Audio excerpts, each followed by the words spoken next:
Welcome to the Quiet Library. Today we'll be reading The Legend of Sleepy Hollow.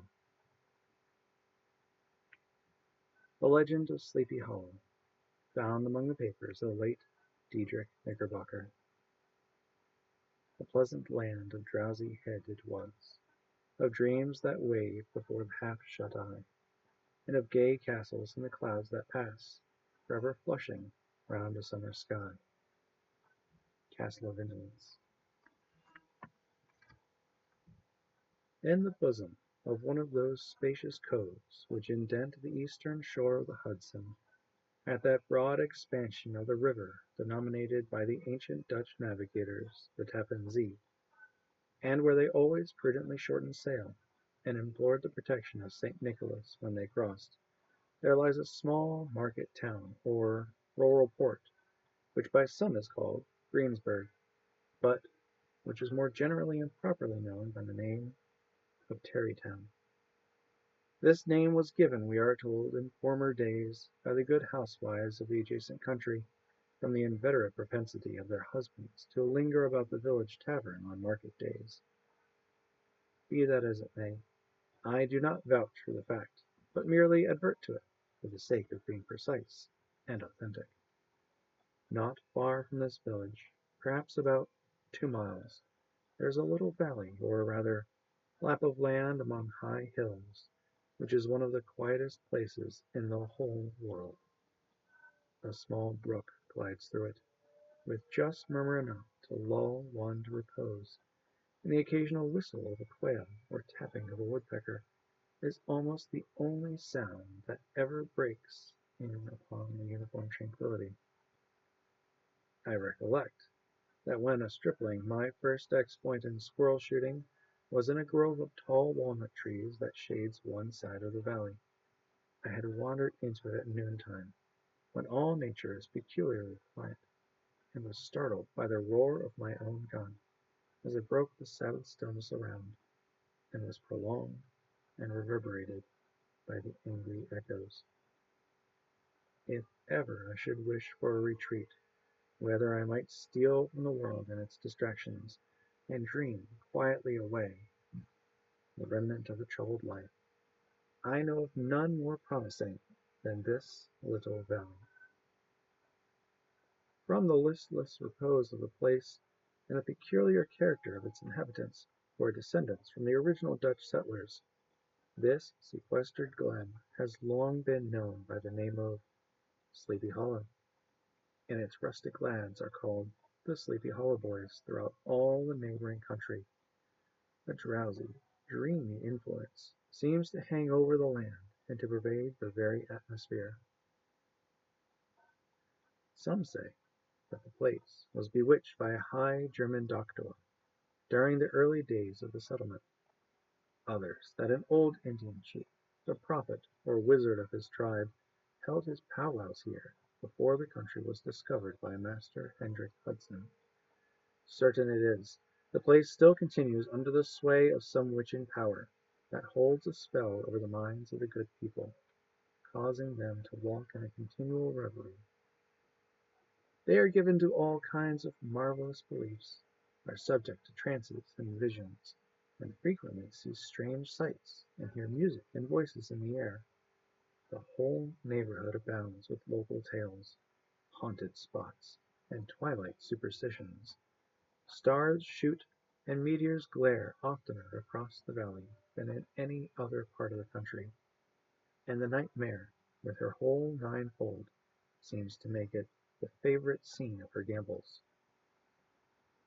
The dominant spirit, however, that haunts this enchanted region, and seems to be commander-in-chief of all the powers of the air, is the apparition of a figure on horseback, without a head. It is said by some to be the ghost of a Hessian trooper whose head had been carried away by a cannon-ball in some nameless battle during the Revolutionary War, and who is ever and anon seen by the country folk hurrying along in the gloom of night, as if on the wings of the wind. His haunts are not confined to the valley, but extend at times to the adjacent roads, and especially to the vicinity of a church at no great distance. Indeed, certain of the most authentic historians of these parts, who have been careful in collecting and collating the floating facts concerning the spectre, allege that the body of the trooper, having been buried in the churchyard, the ghost rides forth to the scene of battle in nightly quest of his head, and that the rushing speed with which he sometimes passes along the hollow, like a midnight blast, is owing to his being belated, and in a hurry to get back to the churchyard before daybreak. Such is the general purport of this legendary superstition, which has furnished materials for many a wild story in that region of shadows, and the spectre is known at all country firesides by the name of the Headless Horseman of Sleepy Hollow. It is remarkable that the visionary propensity I have mentioned is not confined to the native inhabitants of the valley, but is unconsciously imbibed by every one who resides there for a time. However wide awake they may have been before they entered that sleepy region, they are sure, in a little time, to inhale the witching influence of the air, and to begin to grow imaginative, to dream dreams, and to see apparitions. I mention this peaceful spot with all possible love, for it is in such little retired Dutch valleys, found here and there, embosomed in the great state of New York, that population, manners, and customs remain fixed, while the great torrent of migration and improvement, which is making such incessant changes in other parts of this restless country, sweeps by them unobserved. They are like those little nooks of still water which border a rapid stream, where we may see the straw and bubble riding quietly at anchor, or slowly revolving in their mimic harbor, undisturbed by the rush of the passing current. Though many years have elapsed since I trod the drowsy shades of Sleepy Hollow, yet I question whether I should not still find them, the same trees and the same families, vegetating in its sheltered bosom. In this by-place of nature, there abode, in a remote period of American history, that is to say, some 30 years since, a worthy wight of the name of Ichabod Crane, who sojourned, or, as he expressed it, tarried, in Sleepy Hollow, for the purpose of instructing the children of the vicinity. He was a native of Connecticut, a state which supplies the Union with pioneers for the mine as well as for the forest, and sends forth yearly its legions of frontier woodmen and country schoolmasters. The cognomen of Crane was not inapplicable to his person. He was tall, but exceedingly lank, with narrow shoulders, long arms and legs, hands that dangled a mile out of his sleeves, feet that might have served for shovels, and his whole frame most loosely hung together. His head was small and flat at top, with huge ears, large green glassy eyes, and a long snipe nose, so that it looked like a weathercock perched on his spindle neck to tell which way the wind blew. To see him striding along the profile of a hill on a windy day, with his clothes bagging and fluttering about him, one might have mistaken him for the genius of famine descending upon the earth, or some scarecrow, eloped from a cornfield. His schoolhouse was a low building, of one large room, rudely constructed of logs, the windows partly glazed and partly patched with leaves of old copybooks. It was most ingeniously secured at vacant hours by a Y twisted in the handle of the door, and stakes set against the window shutters, so that, though a thief might get in with perfect ease, he would find some embarrassment in getting out, an idea most probably borrowed by the architect, Jost van Houten, from the mystery of an eelpot. The schoolhouse stood in a rather lonely but pleasant situation, just at the foot of a woody hill, with a brook running close by, and a formidable birch tree growing at one end of it.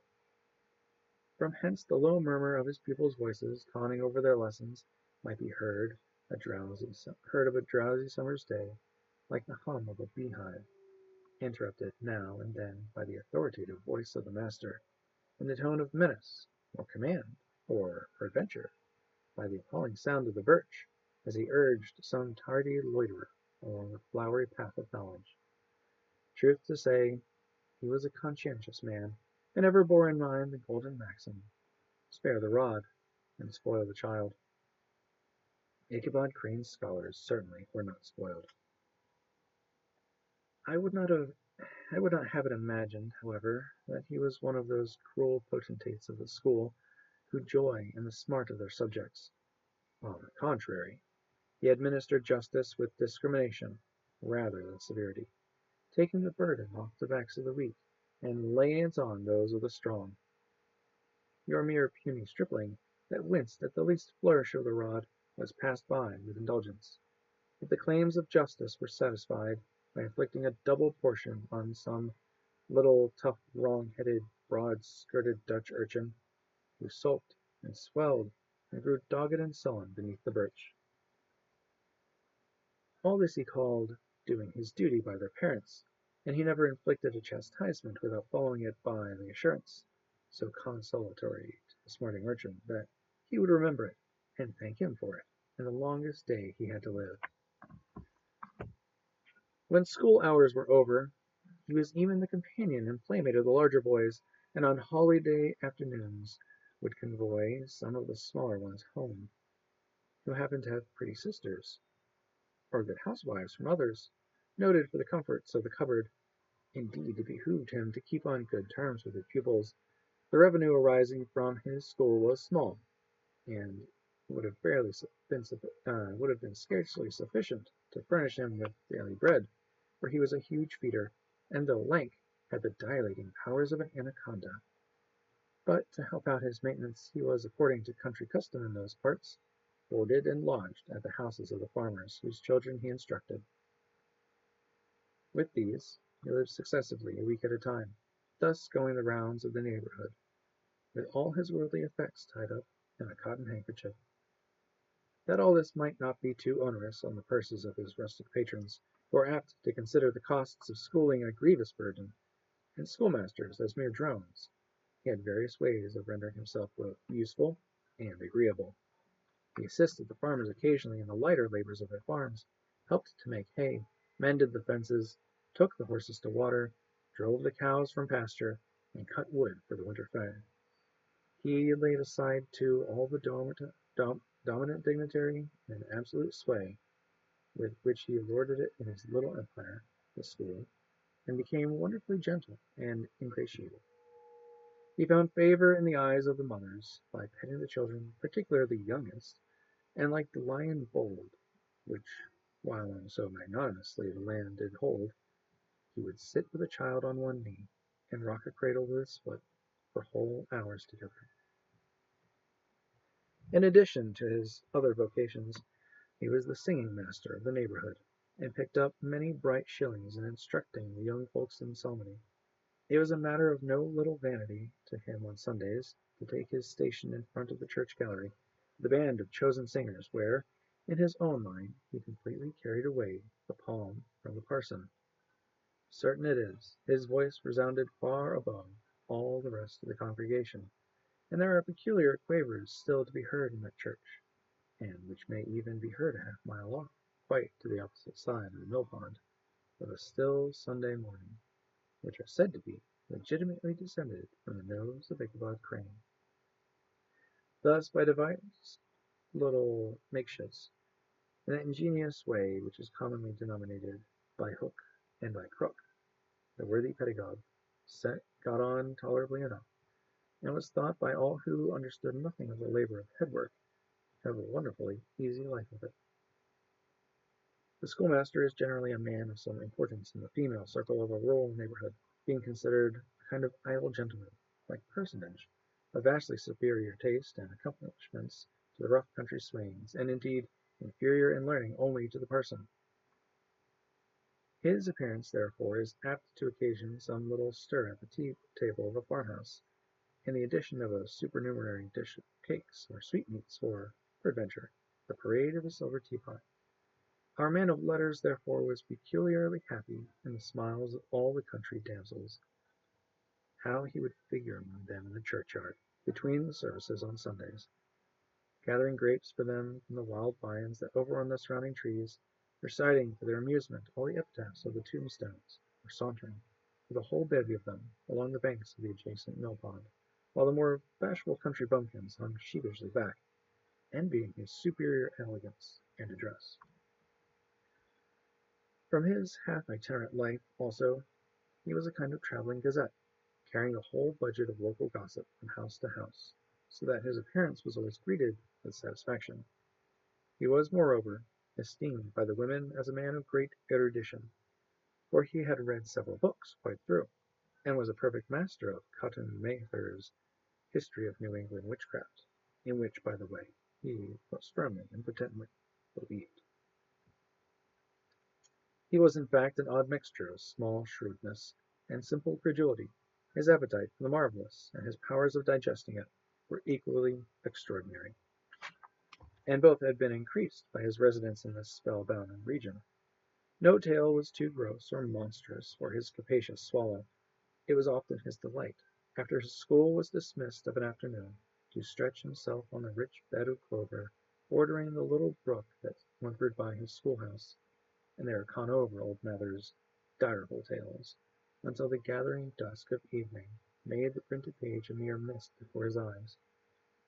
Then, as he wended his way, by swamp and stream and awful woodland, to the farmhouse where he happened to be quartered, every sound of nature, at that witching hour, fluttered his excited imagination. The moan of the whippoorwill from the hillside, the boding cry of the tree-toad, that harbinger of storm, the dreary hooting of the screech owl, or the sudden rustling of the thicket, of birds frightened from their roost. The fireflies, too, which sparkled most vividly in the darkest places, now and then startled him, as one of uncommon brightness would stream across his path, and if by chance a huge blockhead of a beetle came winging his blundering flight against him, the poor varlet was ready to give up the ghost, with the idea that he was struck with a witch's token. His only resource on such occasions, either to drown thought or to drive away spirits, was to sing psalm tunes. And the good people of Sleepy Hollow, as they sat by their doors of an evening, were often filled with awe at hearing his nasal melody in linked sweetness long drawn out, floating on distant hill or along the dusty road. Another of his sources of fearful pleasure was to pass the long winter evenings with the old Dutch wives as they sat spinning by the fire, with a row of apples roasting and sputtering along the hearth, and listen to their marvelous tales of ghosts and goblins, and haunted fields, and haunted brooks, and haunted bridges, and haunted houses, and particularly of the headless horseman, or galloping Hessian of the Hollow, as they sometimes called him.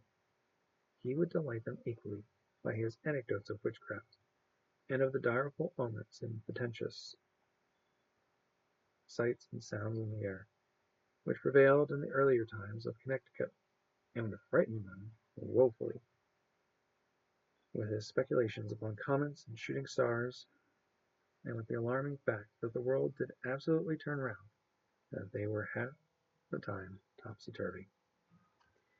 But if it were a pleasure in all this, while smugly cuddling in the chimney corner of a chamber that was all of a ruddy glow from the crackling wood fire, and where, of course, no spectre dared to show its face, he was dearly purchased by the terrors of his subsequent walk homewards. What fearful shapes and shadows beset his path, amidst the dim and ghastly glare of a snowy night. With that wistful look did he eye every trembling ray of light, streaming across the waste fields from some distant window. How often was he appalled by some shrub covered with snow, which like a sheeted spectre beset his very path. How often did he shrink with curdling awe at the sound of his own steps on the frosty crust beneath his feet, and dread to look over his shoulder, lest he should behold some uncouth being tramping close behind him.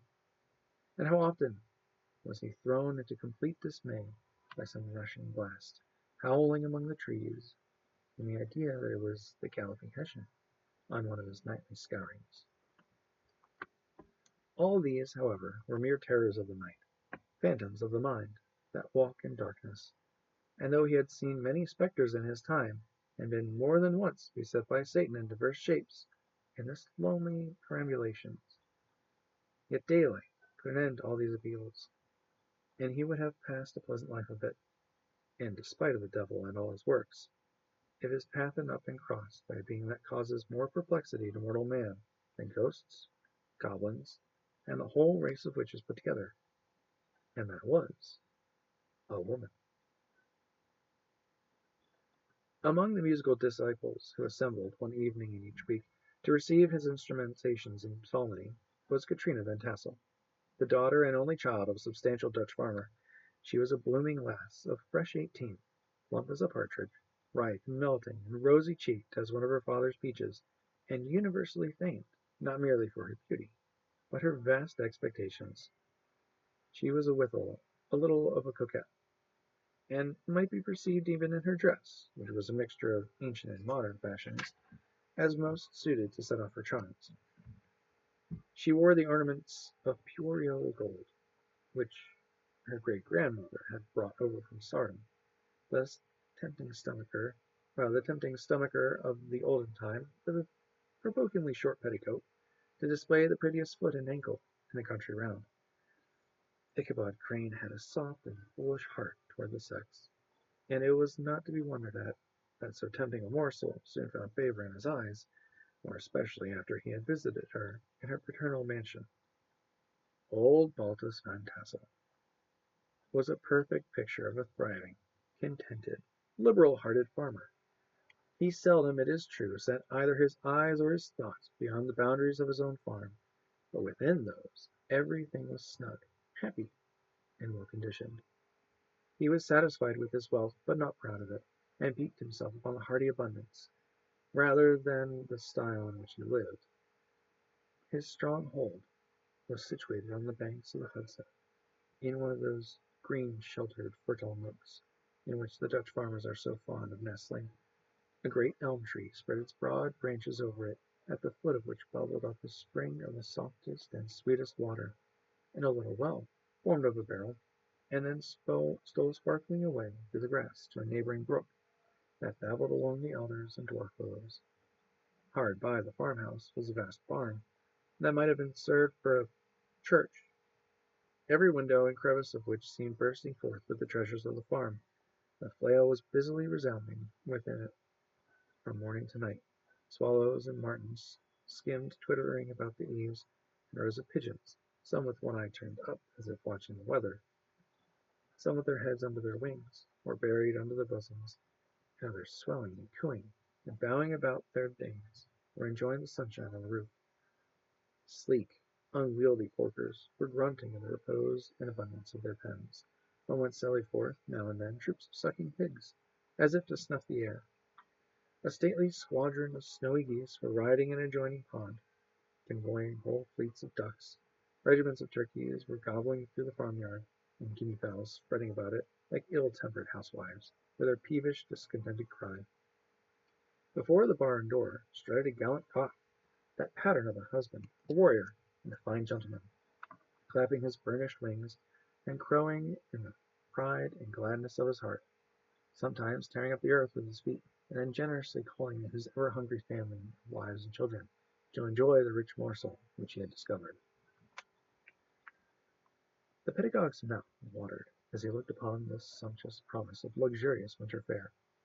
In his devouring mind's eye he pictured to himself every roasting pig running about it with a pudding in his belly and an apple in his mouth. The pigeons were snugly put to bed in a comfortable pie, and tucked in with a coverlet of crust. The geese were swimming in their own gravy, and the ducks faring cosily in dishes, like snug married couples, with a decent competency of onion sauce. In the porkers he saw carved out the future sleek side of bacon, a juicy relishing ham, not a turkey, that he beheld daintily dressed up, with its gizzard under his wing, and peradventure a necklace of savory sausages, and even bright Chanticleer himself lay sprawling on his back in a side dish with uplifted claws, as if craving that quarter which his chivalrous spirit disdained to ask while living. As the enraptured Ichabod fancied all this, and as he rolled his great green eyes over the fattened meadowlands, the rich fields of wheat, of rye, of buckwheat, of Indian corn, and the orchards burthened with ruddy fruit which surrounded the warm tenement of Van Tassel, his heart yearned after the damsel who was to inherit these domains, and his imaginary expanded. They might have expanded the idea how they might be readily turned to cash, and the money invested in immense tracts of wild land and shingle palaces in the wilderness. Nay, his busy fancy already realized his hopes, and presented to him the blooming Katrina, with a whole family of children, mounted on top of a wagon loaded with household trumpery, pots and kettles dangling beneath, and he beheld himself bestriding a pacing mare, with a colt at her heels, setting out for Kentucky, Tennessee, or the Lord knows where. When he entered the house, the conquest of his heart was complete. It was one of those spacious farmhouses with high ridged but lowly sloping roofs, in the style handed down by the very first Dutch settlers. The low, projecting eaves formed a piazza along the front, capable of being closed up in bad weather. Under this were hung flails, harness, various utensils of husbandry, and nets for fishing in the neighboring river. Benches were built along the sides for summer use, and a great spinning wheel at one end, and a churn at the other, showed the various uses to which this important porch might be devoted. From this piazza, the wondering Ichabod entered the hall, which formed the center of the mansion, and the place of usual residence. Here rows of resplendent pewter, ranged along a dresser, dazzled his eyes. In one corner stood a huge bag of wool, ready to be spun, and another, a quantity of linsey-woolsey, just from the loom, ears of Indian corn, and strings of dried apples and peaches hung in gay festoon along the walls, mingled with the god of red peppers, and a door left ajar gave him a peep into the best parlor, where the claw-footed chairs and dark mahogany tables shone like mirrors. Andirons, with their accompanying shovel and tongs, glistened from their covert of asparagus tops. Mock oranges and conch shells decorated the mantelpiece. Strings of various colored birds' eggs were suspended above it, and a great ostrich egg was hung from the center of the room, and a corner cupboard, knowingly left open, displayed immense treasures of old silver and well-mended china. From the moment Ichabod laid his eyes upon these regions of delight, the peace of his mind was at an end, and his only study was how to gain the affections of the peerless daughter of Van Tassel. In this enterprise, however, he had more real difficulties than generally befell to the lot of a knight-errant of yore, who seldom had anything but giants, enchanters, fiery dragons, and such easily conquered adversaries to contend with, and had to make his way merely through gates of iron and brass, and walls of adamant, to Castle Keep, where the lady of his heart was confined, all which he achieved as easily as a man could carve his way into the center of a Christmas pie, and then the lady gave him her hand as a matter of course. Ichabod, on the contrary, had to win his way to the heart of a country coquette, beset with a labyrinth of whims and caprices, which were forever presenting new difficulties and impediments, and he had to encourage a host of fearful adversaries, of real flesh and blood, the numerous rustic admirers who beset every portal to her heart, keeping a watchful eye and angry eye upon each other, but ready to fly out in the common cause against any new competitor. Among these the most formidable was a burly, roaring, roistering blade by the name of Abraham, or according to the Dutch abbreviation, Brom Van Brunt, the hero of the country round, which rung with his feats of strength and hardihood. He was broad-shouldered and double-jointed, with short curly black hair and a bluff, but not unpleasant countenance, having a mingled air of fun and arrogance. From his herculean frame and great powers of limb, he had received the nickname of Brom Bones, by which he was universally known. He was famed for great knowledge and skill in horsemanship, being as dexterous on horseback as a Tartar. He was foremost at all races and cockfights, and with the ascendancy which bodily strength acquires in rustic life, was the umpire in all disputes, setting his hat on one side and giving his decisions with an air and tone admitting of no gainsay or appeal. He was always ready for either a fight or a frolic, but had more mischief than ill will in his composition, and with all of his overbearing roughness, there was a strong dash of wagonish good humor at bottom. He had 3 or 4 boon companions who regarded him as their model, and at the head of whom he scoured the country, attending every scene or feud of merriment for miles around. In cold weather he was distinguished by a fur cap, surmounted with a flaunting fox's tail, and the folks at a country gathering to descry his well-known crest at a distance, whisking about some squad of hard riders, as they always stood by for a squall. Sometimes his crew would be heard dashing along past the farmhouses at midnight, with whoop and halloo, like a troop of dawn cassocks. And the old dames, startled out of their sleep, would listen for a moment till a hurry-scurry had clattered by, and then exclaim, "Aye, there goes Brom Bones and his gang." The neighbors looked upon him with a mixture of awe, admiration, and goodwill, and when any madcap prank or rustic brawl occurred in the vicinity, always shook their heads, and warranted Brom Bones was at the bottom of it. This rantable hero had for some time singled out the blooming Katrina for the object of his uncouth gallantries, and though his amorous toyings were something like the gentle caresses and endearments of a bear, yet it was whispered that she did not altogether discourage his hopes. Certain it is, his advances were signals for rival candidates to retire.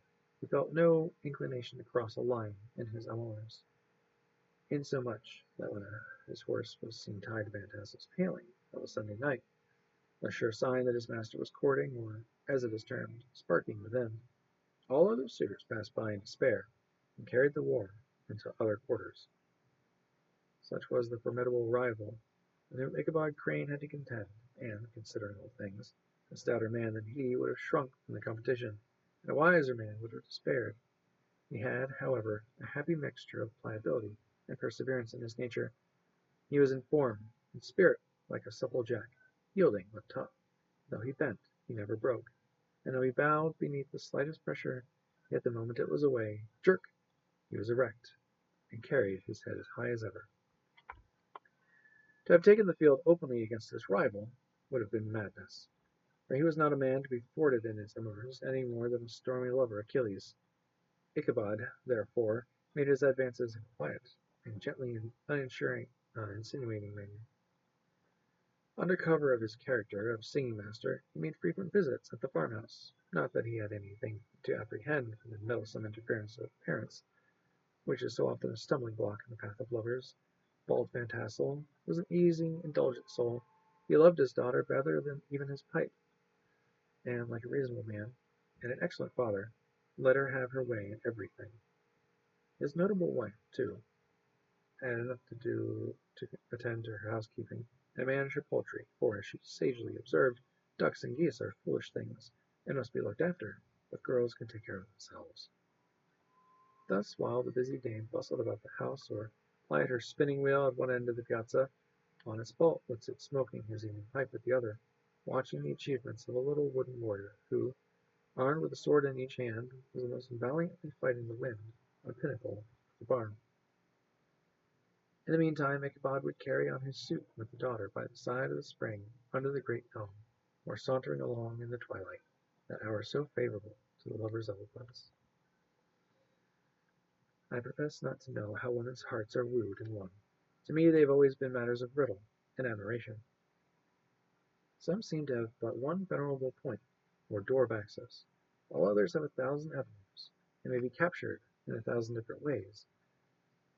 It is a great triumph of skill to gain the former, but it's still greater proof of generalship to maintain possession of the latter, for a man must battle for his fortress at every door and window. He who wins 1,000 common hearts is therefore entitled to some renown, but he who keeps undisputed sway over the heart of a coquette is indeed a hero. Certain it is, this was not the case with the redoubtable Brom Bones, and from the moment Ichabod Crane made his advances, the interests of the former evidently declined. His horse was no longer seen tied at the palings on Sunday nights. That deadly feud gradually arose between him and the preceptor of Sleepy Hollow. Brom, who had a degree of rough chivalry in his nature, would fain have carried matters to open warfare, and had settled the pretensions to the lady, according to the mode of those most concise and simple reasoners, the knights errant of yore, by single combat. But Ichabod was too conscious of the superior might of his adversary to enter the lists against him. He had overheard a boast of Bones that he would double the schoolmaster up and lay him on a shelf of his own schoolhouse, and he was too wary to give him an opportunity. There was something extremely provoking in this obstinately pacific system. It left Brom no alternative but to draw upon the funds of rustic waggery in his disposition, and to play off boorish practical jokes upon his rival. Ichabod became the object of whimsical persecution to Bones and his gang of rough riders. They harried his hitherto peaceful domains, smoked out his singing school by stopping up in the chimney, broke into the schoolhouse at night in spite of its formidable fastenings of withe and window stakes, and turned everything topsy-turvy, so that the schoolmaster began to think all the witches in the country held their meetings there. But what was still more annoying, Brom took all opportunities of turning him into ridicule in the presence of his mistress, and had a scoundrel dog, whom he taught to whine in the most ludicrous manner, and introduced as a rival of Ichabod's to instruct her in song. In this way, matters went on for some time, without producing any material effect on the relative situations of the contending powers. On a fine autumnal afternoon, Ichabod, in a pensive mood, sat enthroned on the lofty stool from which he usually watched all the concerns of the little literary realm. In his hand he swayed a ferule, that sceptre of despotic power. The birch of justice reposed on 3 nails behind the throne, a constant terror to all evildoers, while on the desk before him might be seen sundry contraband articles and prohibited weapons, detected upon the persons of idle urchins, such as half-munched apples, popguns, whirligigs, fly-cages, and whole legions of rampant little-paper gamecocks. Apparently there had been some appalling act of justice recently inflicted, where his scholars were all busily intent upon their books, or slyly whispering behind them with one eye bent upon the master, and a kind of buzzing stillness reigned through the schoolroom. It was suddenly interrupted by the appearance of a negro in tow-cloth jacket and trousers, a round-crowned fragment of a hat, like the cap of Mercury, and mounted on the back of a ragged, wild, half-broken colt, which he managed with a rope by way of a halter. He came clattering up to the school door with an invitation to Ichabod to attend a merrymaking or quilting frolic, to be held that evening at Mynheer Van Tassel's. And having delivered his message with that air of importance and effort in fine language, which a negro is apt to display on petty embassies of the kind, he dashed over the brook, and was seen scampering away up the hollow, full of the importance and hurry of his mission. All was now bustle and hubbub in the late quiet schoolroom. The scholars were hurried through their lessons, without stopping at their trifles. Those who were nimble skipped over half with impunity, and those who were tardy had a smart application now and then in the rear, to quicken their speed, or to help them over a tall word.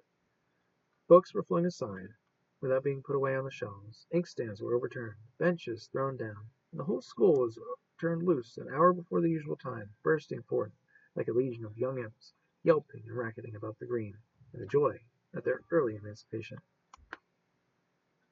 The gallant Ichabod now spent at least an extra half-hour at his toilet, brushing and furbishing up his best, and indeed only suit of rusty black, and arranging his looks by a bit of broken-looking glass that hung above the schoolhouse, that he might make his appearance before his mistress in the true style of cavalier.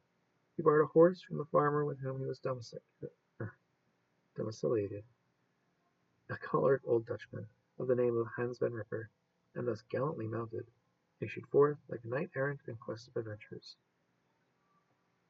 But it is meet I should, in true spirit of romantic story, give some account of the looks and equipments of my hero and his steed.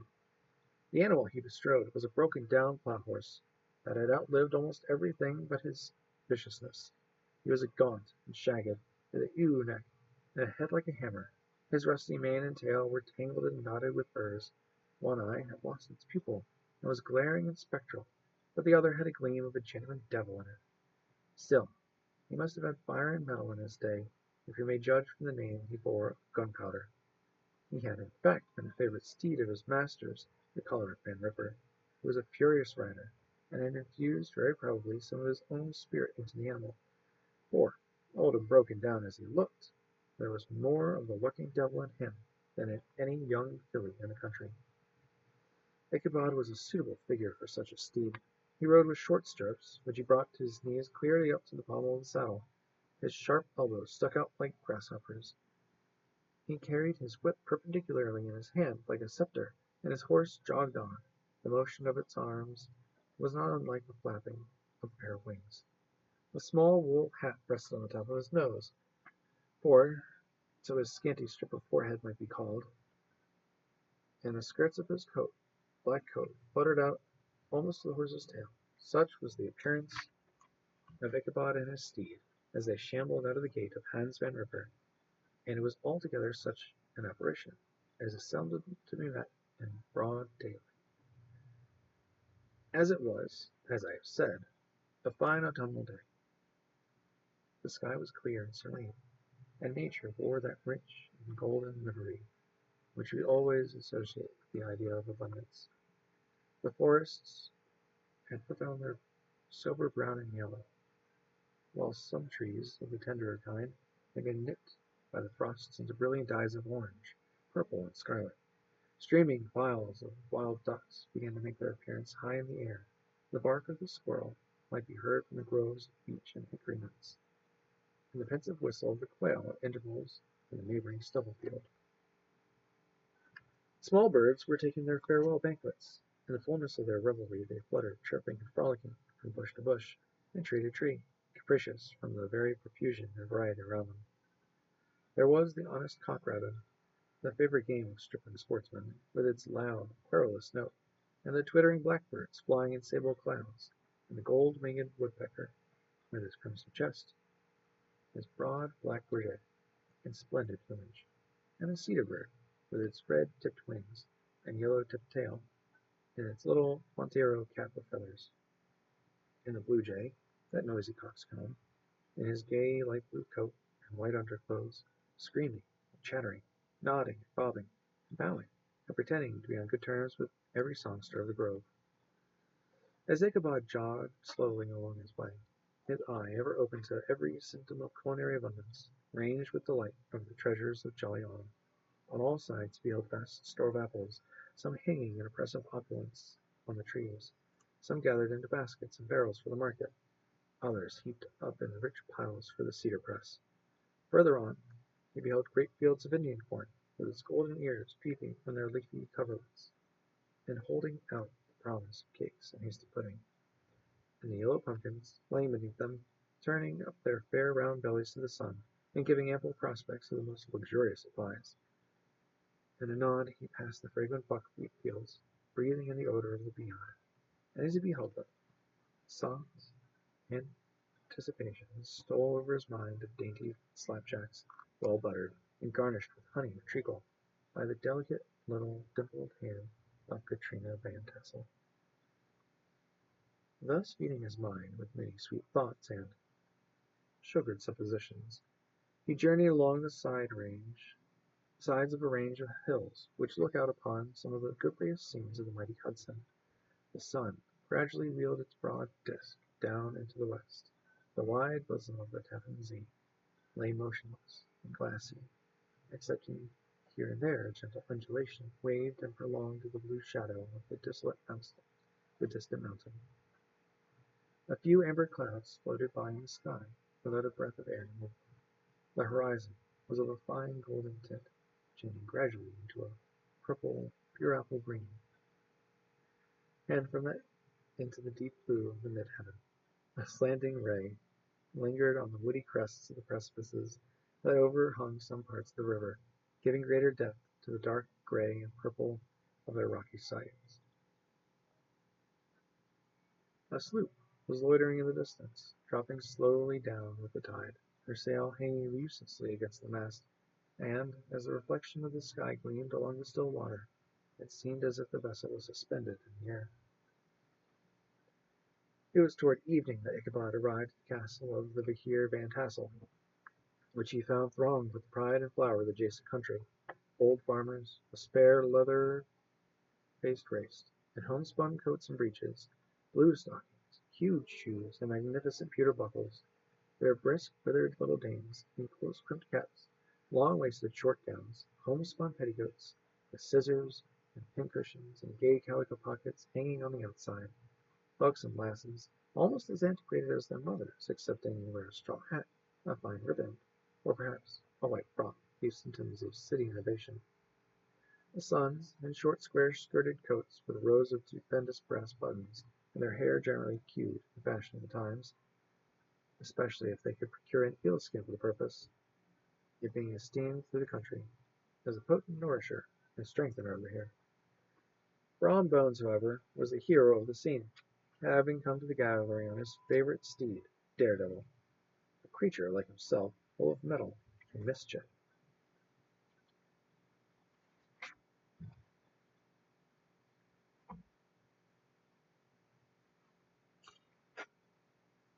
and which no one but himself could manage. He was in fact noted for preferring vicious animals, given to all kinds of tricks, which kept the rider in constant risk of his neck, for he had held a tractable, well-broken horse as unworthy of a light of spirit. Fain would I pause to dwell upon the world of charms, at first upon the enraptured nature of my rays of my hero, as he entered the state parlor of Van Tassel's mansion, not those of the bevy and buxom lasses, with their luxurious display of red and white, but the ample charms of a genuine Dutch country tea-table in the sumptuous time of autumn. Such heaped-up platters of cakes of various and almost indescribable kinds, known only to experienced Dutch housewives. There was the doughty doughnut, the tender oily cake, the crisp and crumbling cruller, sweet cakes and short cakes, ginger cakes and honey cakes, and the whole family of cakes. And then there were the apple pies, and peach pies, and pumpkin pies, besides slices of ham and smoked beef, and moreover, delectable dishes of preserved plums, and peaches, and pears, and quinces, not to mention broiled shad and roasted chickens, together with bowls of milk and cream, all mingled higgledy-piggledy, pretty much as I have enumerated them, with the motherly teapot sending up its clouds of vapor from the midst. Heaven bless the mark. I want breath and time to discuss this banquet as it deserves, and am too eager to get on with my story. Happily, Ichabod Crane was not in so great a hurry as this historian, but did ample justice to every dainty. He was a kind and thankful creature, whose heart dilated in proportion as his skin was filled with good cheer, and whose spirits rose with eating, as some men's do with drink. He could not help, too, rolling his large eyes round him as he ate, and chuckling with the possibility that he might one day be lord of all this scene of almost unimaginable luxury and splendor. Then, he thought, how soon he'd turn his back upon the old schoolhouse, snap his fingers in the face of Hans Van Ripper and every other untoward patron, and kick out an itinerant pedagogue out of the doors that should dare to call him comrade. Old Baltus Van Tassel moved about among his guests with a face dilated with content and good humor, round and jolly as the harvest moon. His hospitable attentions were brief but expressive, being confined to a shake of the hand, a slap of the shoulder, a loud laugh, and a pressing invitation to fall to and help yourselves. And now the sound of the music from the common room or hall summoned to the dance. The musician was an old gray-headed negro who had once been the itinerant orchestra of the neighborhood for more than half a century. His instrument was old and battered as himself. The greater part of the time he scraped away on 2 or 3 strings, accompanying every movement with the bow and motion of the head, going almost to the ground, and stamping with his foot whenever a fresh couple were to start. Ichabod prided himself upon his dancing almost as much upon his vocal powers. Not a limb nor fibre about him was idle, and to have seen his loosely hung frame in full motion and clattering around the room, you would have thought St. Vitus himself, that blessed patron of the dance, was figuring before you in person. He was the admiration of all the negroes, who, having gathered of all ages and sizes from the farm and from the neighborhood, stood forming a pyramid of shining black faces at every door and window, gazing with delight at the scene, rolling their white eyeballs and showing grinning rows of ivory from ear to ear. How could the flogger of urchins be otherwise than animated and joyous? The lady of his heart was his partner in the dance, and smiling graciously replied all his amorous oglings, while Brom Bones, sorely smitten with love and jealousy, sat brooding by himself in one corner. When the dance was at an end, Ichabod was attracted to a knot of the sager folks, who, with old Van Tassel, sat smoking at one end of the piazza, gossiping over their former times, and drawing out long stories about the war. This neighborhood, at the time of which I am speaking, was one of those highly favored places which abounded with chronicle and great men. The British and American line had run near it during the war, It had therefore been the scene of marauding, and been infested with refugees, cowboys, and all kinds of border chivalry. Just sufficient time had elapsed to enable each storyteller to dress up his tale with a little becoming fiction, and in the indistinctness of his recollections to make himself the hero of every exploit. There was the story of Dr. Martley, a large blue-bearded Dutchman who had nearly taken a British frigate with an old iron 9-pounder from a mud breastwork, only that his gun burst at the sixth discharge. And there was an old gentleman who shall be nameless, being too rich and veneer to be lightly mentioned, who in the battle of White Plains, being an excellent master of defence, parried a musket ball with a small sword, insomuch that he absolutely felt it whiz around the blade and glance off at the hilt, in proof of which he was ready at any time to show the sword with the hilt a little bent. There were several more who had been equally great in the field, not one of whom was persuaded that he had a considerable hand in bringing the war to a happy termination. But all these were nothing to the tales of ghosts and apparitions that succeeded. The neighborhood is rich in legendary treasures of the kind. Local tales and superstitions thrive best in sheltered, long-settled retreats, but are trampled underfoot by the shifting throng that forms the population of most of our country places. Besides, there is no encouragement for ghosts in most of our villages, for they have scarce hard time to finish their first nap and turn themselves in their graves before their surviving friends have traveled away from the neighborhood, so that when they turn out at night to walk their rounds, they have no acquaintance left to call upon. This is perhaps the reason why we have so seldom hear of ghosts except in our long-established Dutch communities. The immediate cause, however, of the prevalence of supernatural stories in these parts was doubtless owing to the vicinity of Sleepy Hollow. There was a contagion in the very air that blew from that haunted region. It breathed forth an atmosphere of dreams and fancies infecting all the land. Several of the Sleepy Hollow people were present at Van Tassel's and, as usual, were doling out their wild and wonderful legends. Many dismal tales were told about funeral trains, and mournful cries and wailings heard and seen about the great tree where the unfortunate Major Andre was taken, and which stood in the neighborhood. Some mention was made, also, of the woman in white that haunts a dark glen at Raven Rock, and was often heard to shriek on winter nights before a storm, having perished there in the snow. The chief part of the stories, however, turned upon the favorite spectre of Sleepy Hollow, the headless horseman, who had been heard several times of late patrolling the country, and it was said tethered his horse nightly among the graves in the churchyard. The sequestered situation of this church seems always to have made it a favorite haunt of troubled spirits. It stands on a knoll, surrounded by locust trees and lofty elms, from among which its decent whitewashed walls shine modestly forth like Christian purity, beaming through the shades of retirement. A gentle slope descends from it to a silver sheet of water, bordered by high trees, between which peeps may be caught at the blue hills of the Hudson. To look upon its grass-grown yard, where the sunbeams seem to sleep so quietly, one would think there would at least the dead might rest in peace. On one side of the church extends a wide woody dell, along which raves a large brook, among broken rocks and trunks of fallen trees, over a deep black part of the stream. Not far from the church was formerly thrown a wooden bridge. The road that led to it, and the bridge itself, were thickly shaded by overhanging trees, which cast a gloom about it, even in the daytime, but occasioned a fearful darkness at night.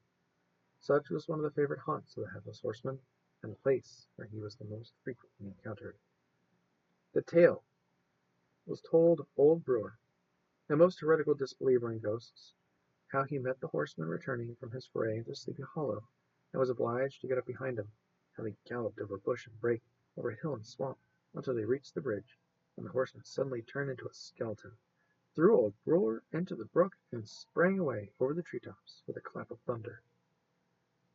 This story was immediately matched by a thrice marvelous adventure of Brom Bones, who made light of the galloping Hessian as an errant jockey. He affirmed that on returning one night from the neighboring village of Sing Sing, he had been overtaken by this midnight trooper. He had offered to race with him for a bowl of punch, and should have won it too, for Daredevil beat the goblin horse all hollow, but just as they came to the church bridge, The Hessian bolted and vanished in a flash of fire. All these tales told in that drowsy undertone with which men talk in the dark. The countenances of the listeners only now and then receiving a casual gleam from the glare of a pipe, sunk deep in the mind of Ichabod. He repaid them in kind with large extracts from his invaluable author, Cotton Mather, and added many marvelous events that had taken place in his native state of Connecticut, and fearful sights which he had seen in his nightly walks around Sleepy Hollow. The revel now gradually broke up. The old farmers gathered together with their families and their wagons, and they were heard for some time rattling along the hollow roads and over the distant hills. Some of the damsels mounted on pillions behind their favorite swains, and their light-hearted laughter, mingling with the clatter of hoofs, echoed along the silent woodlands, sounding fainter and fainter until they gradually died away, and the late scene of noise and frolic was all silent and deserted. Ichabod only lingered behind, according to the custom of country lovers, to have a tete-a-tete with the heiress, fully convinced that he was now on the high road to success. What passed at this interview I will not pretend to say, for in fact I do not know. Something, however, I fear me, must have gone wrong, for he certainly sallied forth, after no very great interval, with an air quite desolate and chopfallen. Oh, these women! Could that girl have been playing off any of her coquettish tricks? Was her encouragement of the poor pedagogue all a mere sham to secure her conquest of his rival? Heaven only knows. Not I. Let it suffice to say, Ichabod stole forth with the air of one who had been sacking a hen roost, rather than a fair lady's heart, without looking to the right or left to notice the scene of rural wealth on which he had so often gloated.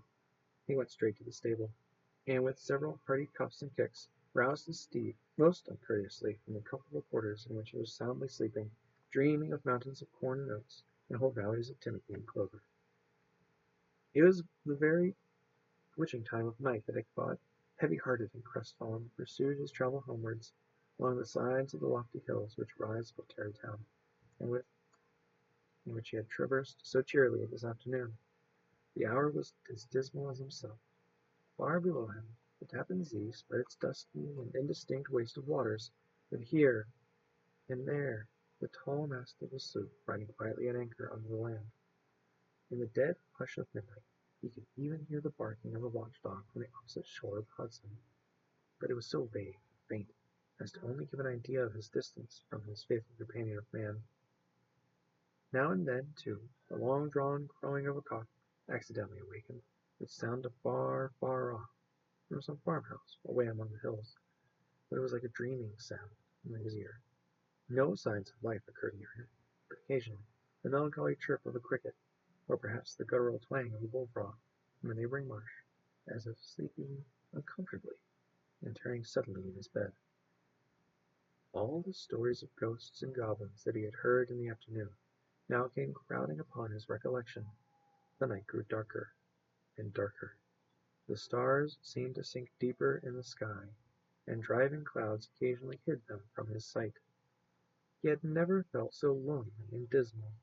He was, moreover, approaching the very place where many of the scenes of the ghost stories had been laid. In the center of the road stood an enormous tulip tree, which towered like a giant above all the other trees in the neighborhood, and formed a kind of landmark. Its limbs were gnarled and fantastic, large enough to form trunks of ordinary trees, twisting down almost to the earth and rising again into the air. It was connected with the tragical story of the unfortunate Andre, who had been taken prisoner hard by, and was universally known by the name of Major Andre's tree. The common people regard it with a mixture of respect and superstition, partly out of sympathy for the fate of its ill-starred namesake, and partly from the tales of strange sights and doleful lamentations told concerning it. As Ichabod approached this fearful tree, he began to whistle. He thought his whistle was answered. It was but a blast, leaping sharply through the dry branches. As he approached a little nearer, he thought he saw something white hanging in the midst of the tree. He paused and ceased whistling, but on looking more narrowly, perceived that it was a place where the tree had been scathed by lightning, and the white wood lay bare. Suddenly he heard a groan. His teeth chattered, and his knees smote against the saddle. It was but the rubbing of one large bow upon another, as they were swayed about by the breeze. He passed the tree in safety, but new perils lay before him. About 200 yards from the tree, a small brook crossed the road, and ran into a marshy and thickly wooded glen, known by the name of Wiley's Swamp. A few rough logs laid side by side served for a bridge over the stream. On that side of the road where the brook entered the wood, a group of oaks and chestnuts, matted thick with wild grapevines, threw a cavernous gloom over it. To pass this bridge was the severest trial. It was at this identical spot that the unfortunate Andre was captured, and under the covert of those chestnuts and vines were the sturdy yeomen concealed who surprised him. This has ever since been considered a haunted stream, and fearful are the feelings of the schoolboy who has to pass it alone after dark. As he approached the stream, his heart began to thump. He, however, summoned up all his resolution and gave his horse half a score of kicks in the ribs, and attempted to dash briskly across the bridge. But instead of starting forward, the perverse old animal made a lateral movement and ran broadside against the fence. Ichabod, whose fears increased with the delay, jerked the reins to the other side and kicked lustily with the contrary foot. It was all in vain. His steed started, it is true, but it was only to plunge to the opposite side of the road, into a thicket of brambles and alder bushes. The schoolmaster now bestowed both whip and heel upon the starveling ribs of Gunpowder, who dashed forward, snuffing and snorting, but came to a stand just by the bridge, with a suddenness that had nearly sent his rider sprawling over his head. Just at this moment, a flashy tramp by the side of the bridge caught the sensitive ear of Ichabod. In the dark shadow of the grove, on the margin of the brook, he beheld something huge, misshapen, black, and towering. It stirred not, but seemed gathered up in the gloom, like some gigantic monster ready to spring upon the traveler. The hair of the affrighted pedagogue rose upon his head with terror. What was to be done?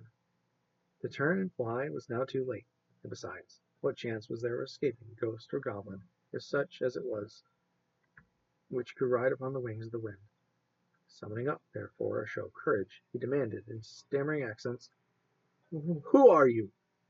He received no reply. He repeated his demand in a still more agitated voice. Still there was no answer.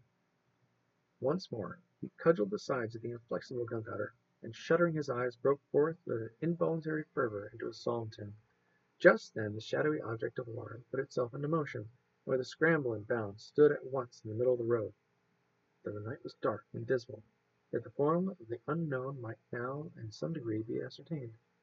He appeared to be a horseman of large dimensions, and mounted on a black horse of powerful frame. He made no offer of molestation or sociability, but kept aloof on one side of the road, jogging along on the blind side of old Gunpowder, who had now got over his fright and waywardness. Ichabod, who had no relish for this strange midnight companion, and bethought himself of the adventure of Brom Bones with the galloping Hessian, now quickened his steed, in hopes of leaving him behind.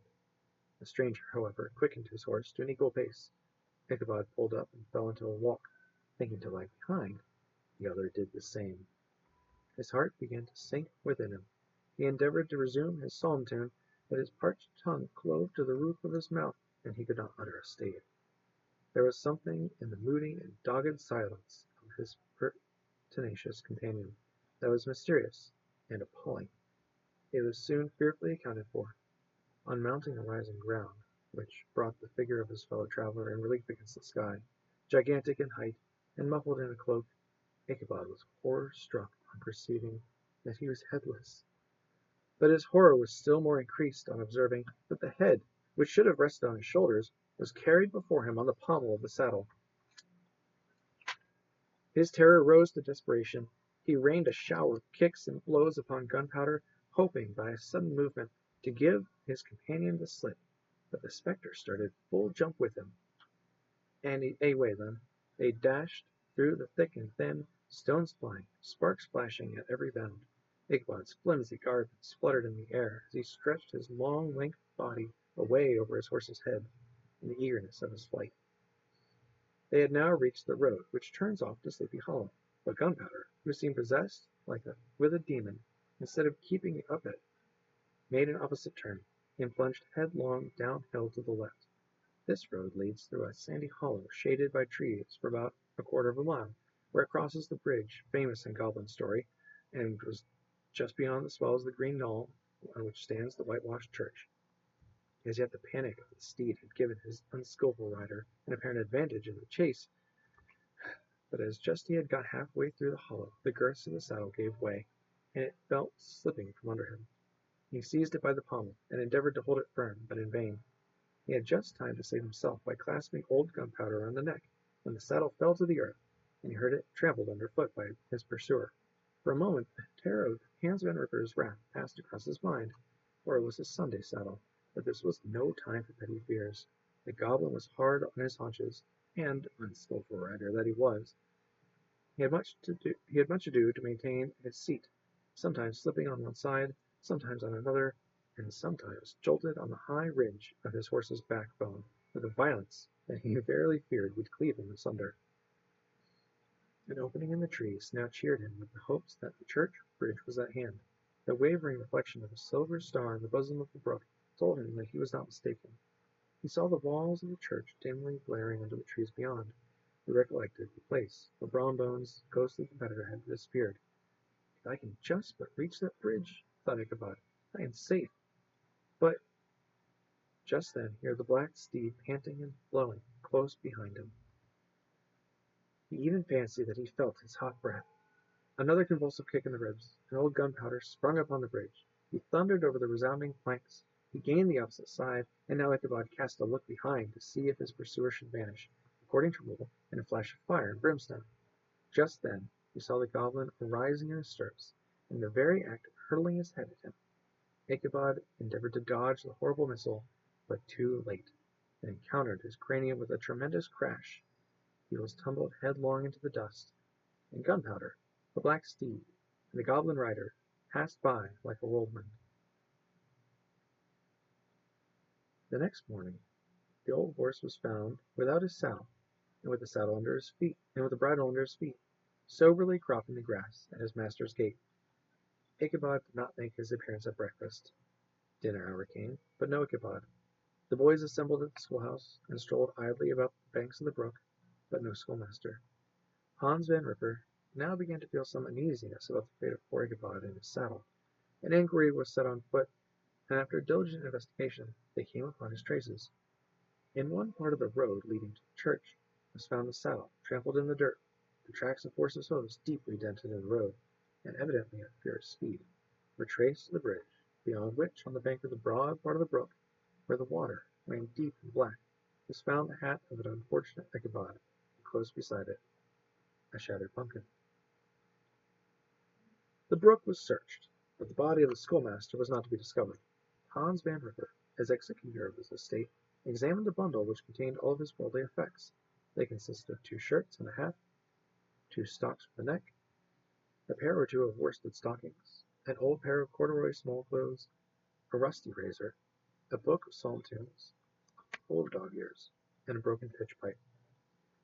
As to the books and furniture of the schoolhouse, they belonged to the community, excepting Cotton Mather's History of Witchcraft, a New England almanac, and a book of dreams and fortune telling, in which last was a sheet of foolscap, much scribbled and blotted, and several fruitless attempts to make a copy of the verses in honor of the heiress Van Tassel. These magic books and the poetic scrawl were forthwith consigned to the flames by Hans Van Ripper, who from that time forward determined to send his children no more to school, observing that he never knew any good to come of this same reading and writing. Whatever money the schoolmaster possessed, and he had received his quarter's pay but a day or 2 before, he must have had about his person at the time of his disappearance. The mysterious event caused much speculation at the church on the following Sunday. Knots of gazers and gossips were collected in the churchyard, at the bridge, and at the spot where the hat and pumpkin had been found. The stories of Rower, of Bones, and a whole budget of others were called to mind, and when they had diligently considered them all, and compared them with the symptoms of the present case, they shook their heads, and came to the conclusion that Ichabod had been carried off by the galloping Hessian. As he was a bachelor and in nobody's debt, nobody troubled his head any more about him, and the school was removed to a different quarter of the hollow, and another pedagogue reigned in his stead.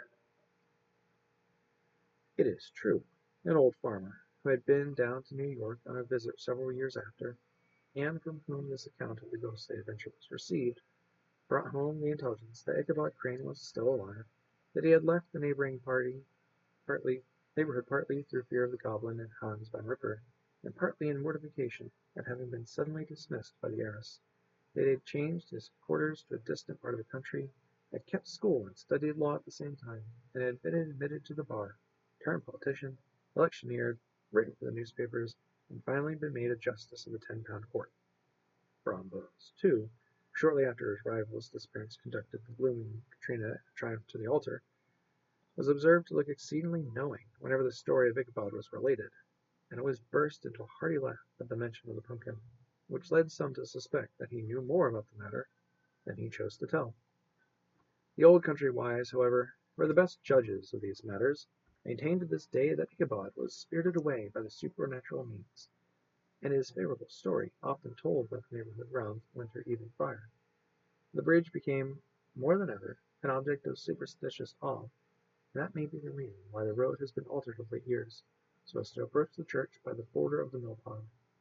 The schoolhouse, being deserted, soon fell into decay, and was reported to be haunted by the ghost of the unfortunate pedagogue, and the ploughboy, loitering homeward of a still summer evening, has often fancied his voice at a distance, chanting a melancholy psalm tune among the tranquil solitudes of Sleepy Hollow.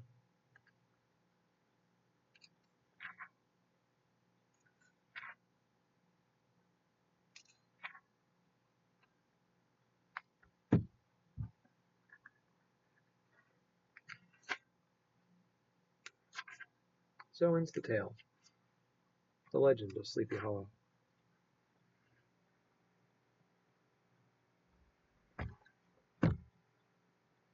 By Washington Irving.